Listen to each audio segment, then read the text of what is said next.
কথা ধারাবাহিকের নতুন পর্বে দেখা যায় যে কথার পাশে দাঁড়িয়ে কে কথাকে নেশা করিয়েছে খুঁজে বের করে ম্যান্ডিকে কষিয়ে থাপ্পড় মারল অ্যাবি।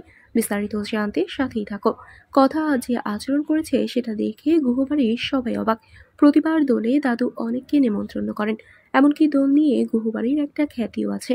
আর আজ তারই নাতবউ সকল আত্মীয়র সামনে তার মান সম্মান ধুলো মিশিয়ে দিল।